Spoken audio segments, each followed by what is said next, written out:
What's up, world? Jeff Lerner here. A little 5 a.m. live session. Hope you're awake. Wake up! It's time to get it! I've been up since 4. Maybe I'm a little manic. I don't know. Not actually. So, 2 days ago I had kind of a crap day, and I said, you know what? I'm not doing this again.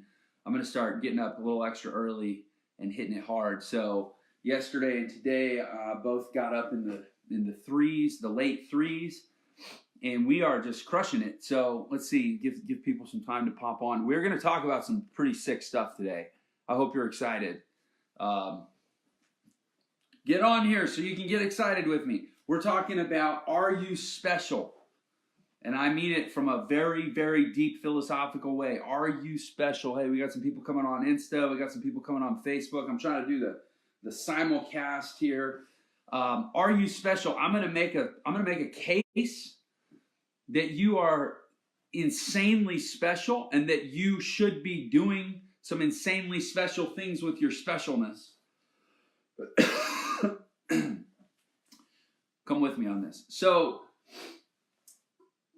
yeah, where to even start, right? Roger Penrose, one of the most famous mathematicians at all of Oxford, or in all the world. He's a mathematician and a physicist at Oxford University. He talks about the statistical improbability of the universe, the specialness of the universe, right? He said, so imagine that the universe is this giant cloud of like pins, and I picture like the Google map, right? The Google map that has little pink dots. Imagine the universe, the entire freaking universe is giant cloud of little pink pins, right? Places you can put stuff. Every single one of those points represents an instance of possibility for how things could have unfolded in the universe. And yet at one point, the universe was created to be this little pin-sized, like microscopic-sized ball of energy that would constantly expand, and that based on, we know that the second law of thermodynamics, right? The total entropy, the total mechanical energy potential in the form of heat in a system can't change over time. And so you have this tiny little pinprick that's expanding into the entire massive universe that we have today. And yet the total energy in that system and the total potential for the thermal energy and the kinetic energy potential within that system can't change. And so you have this system where it's expanding, which means the energy per unit of size is decreasing, right? Because you have the same amount of total energy that's now being spread across more and more size. And yet within that, life emerges. Something that says, you know what we're going to do? We're going to stop decreasing in complexity and decreasing in energy potential, and we're going to create a little ball, another little pinprick that's in the primordial ooze that's going to grow into this guy and that guy and that guy and you and me and everyone, right? Where we're going to start assembling in complexity and assembling in potential amidst a universe that by definition is decreasing in complexity and decreasing in potential per unit of space, right? Really, really think about that. So then Roger Penrose says, okay, so imagine this cloud, you've got all these different pinpricks. If you were to count up all the number of potential points of in the universe that are impacted by probability, the number is 1. I'm going to say this, I'm going to explain this. It's 1 with 10 to the 123rd power number of zeros. Now you might think, okay, 10 to the 123rd power, that's 1 with 123 zeros. Right? No. Well, yeah, 10 to the 123rd power is 1 with 123 zeros, right? Like we always use the number Google. We say Google's 1 with 100 zeros. This is 1 with 123 zeros. But we're not saying that's how many points there are in the universe. We're saying that's how many zeros there are on the actual number that describes how many points there are in the universe. Okay, so here's the craziness. To actually write that number, like in computer code with zeros and ones, you couldn't do it. Even if every single particle in the universe was a digit, there wouldn't be enough particles in the entire universe to even express the number that expresses the probability of simply the universe even existing in this way where we as life could emerge, all right? So then, that's just to get our ancestors here. That's just to get some sort of, bipedal being that could eventually evolve into us. From there, the odds come to 1 in 10 billion, 12 billion, however many, Homo sapiens have lived from that, just for you to even get here, all right? So we've established, Roger Penrose, when he talks about it, he says, there is no conclusion more improbable than the idea that the universe got here simply through probability and chance. That is the most improbable conclusion of all. There is literally a better chance that we and the universe emerged from a giant cosmic cat coughing up a giant cosmic hairball than there is a chance that it was all through statistical probability and chance, right? Probability is the least probable scenario, simply for life to exist. Then life exists, then you exist. Then what? Now, it has been proven, this is one of the fundamental tenets of quantum theory, quantum mechanics, right? Even Einstein's theory of relativity, it's been proven for 100 years now, is beyond dispute that human consciousness can impact time and can impact physical reality, right? We create time by observing it. That's Einstein's theory of relativity. And quantum mechanics was basically established when they figured out that human consciousness changes the behavior of particles of light simply by being observed. And then we see this show up in business too, in larger groupings, assemblies of life. It's called the Hawthorne effect, where you actually look at behaviors in the workplace, and simply by virtue of people knowing that certain behaviors are being observed, those behaviors change. So at a subatomic level and at a very human organic level, our consciousness actually impacts reality. It impacts time and it impacts physical space. So you look at the improbability of life existing in the first place, the fact that it's counterintuitive to the law of entropy and second law of thermodynamics, and then you look at the fact that within that improbability, you emerge with your own unique set of DNA. And then you look within that unique, that ridiculously, indescribably improbable occurrence of you existing in the first place was endowed with something called consciousness that actually has the physical and temporal property of impacting the world around it. So all of this insane logic of dominoes falling just to get you here, and then they parked in your brain, in your mind, in your consciousness, whatever that is, which, by the way, science still can't describe, an engine, a machine that can change reality. And you wonder if you're special. We go through life wondering if we're special. We go through life feeling like we're deficient. But even our deficiency means we're special, because our deficiency is predicated on the idea that there's something different about us. We feel shame. We feel self-loathing around this idea that there's something, quote, wrong with us. Well, in order for something to be wrong with us, we have to be different. And in the context of everything I just described, if you're different from everything else, from every single other possibility or probability in the universe, how is that not special? You have to be special to be broken. You have to be special to be damaged. There is no scenario to consider logically the world and our place in it where we are not so insanely special.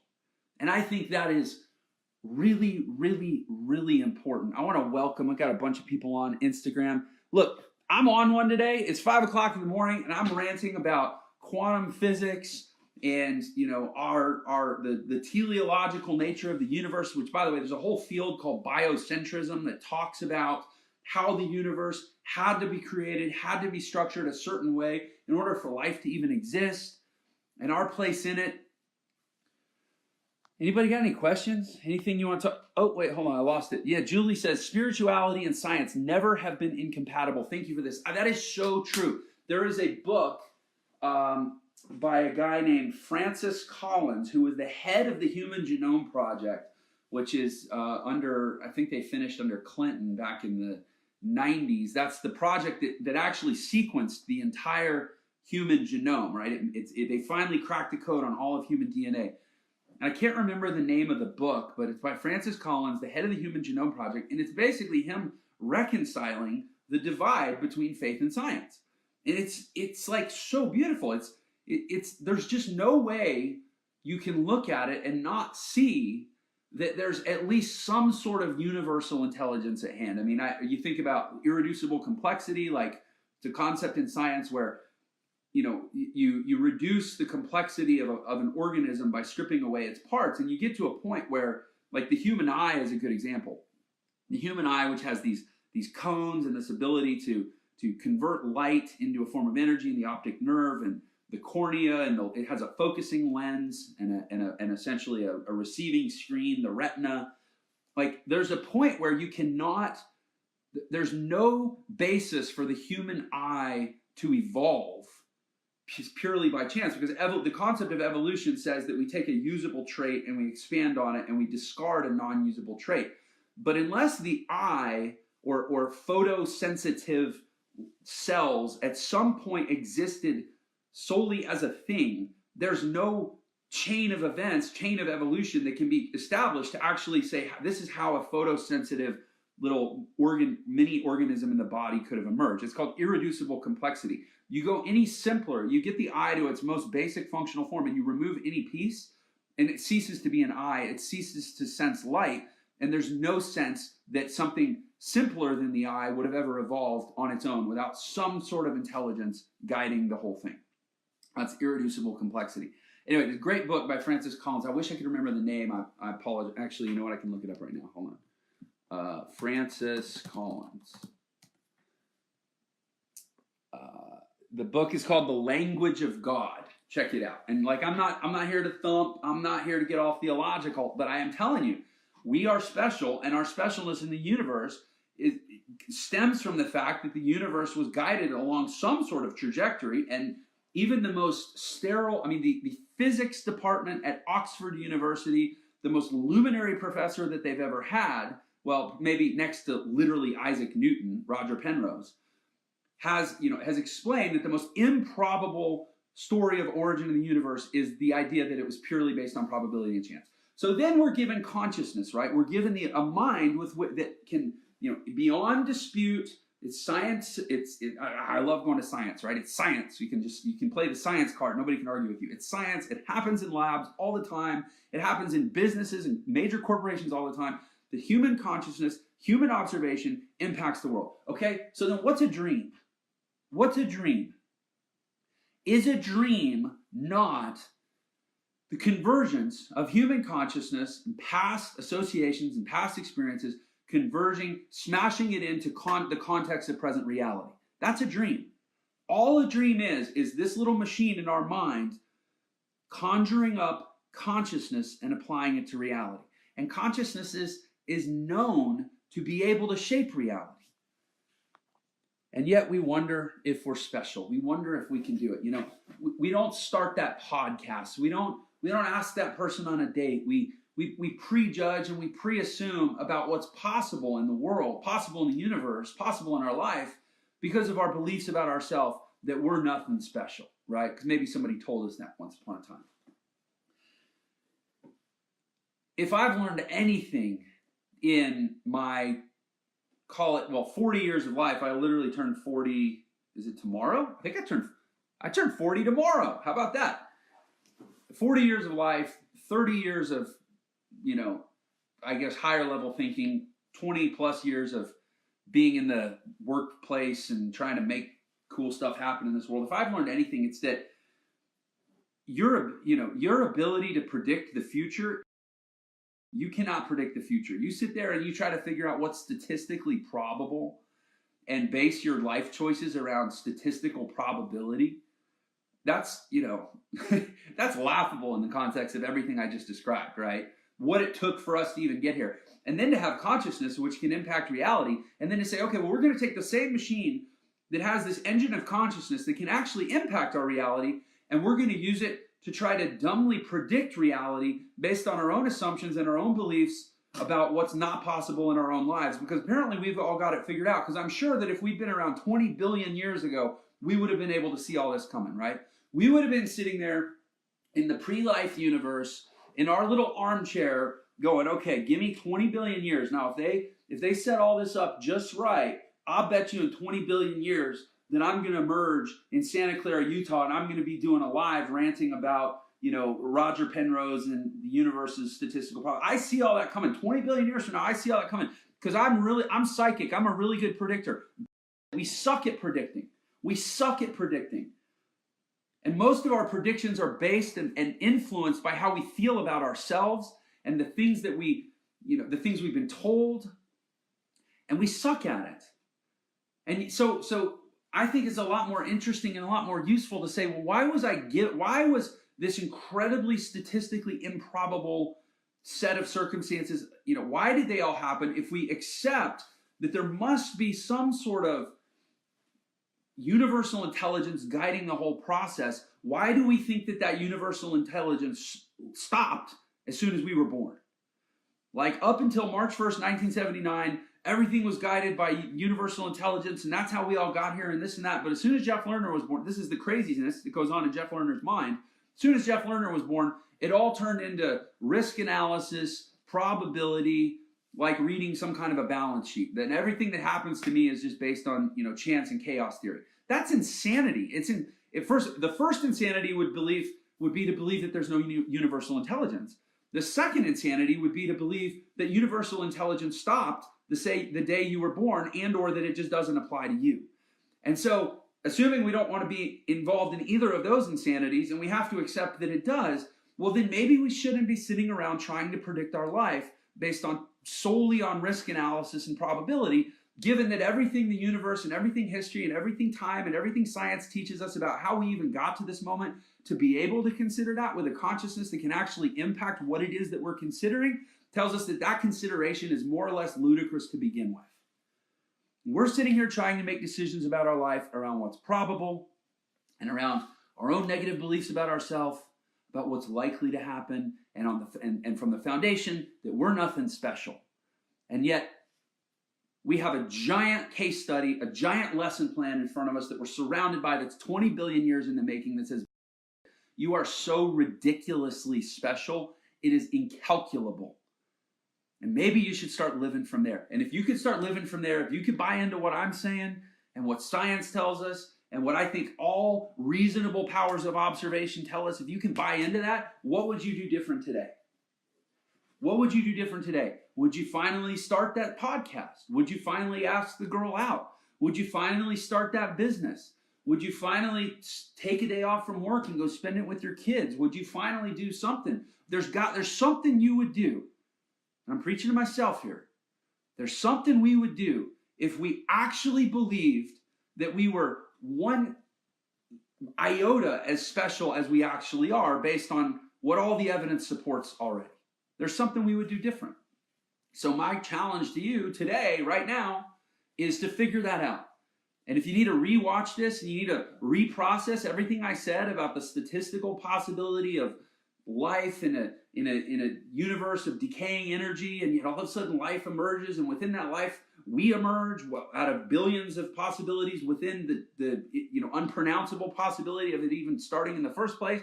And from that emergence, we have consciousness, which we were gifted with this ability to actually impact reality, and it's been proven. This isn't just some Yahoo, woo-woo idea.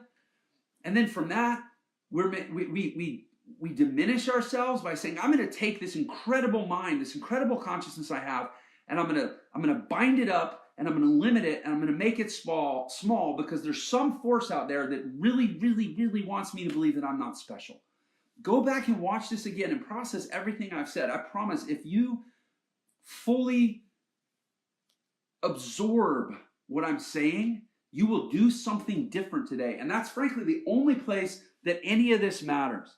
It's all theoretical until it actually shows up in your life in the form of actually doing something different.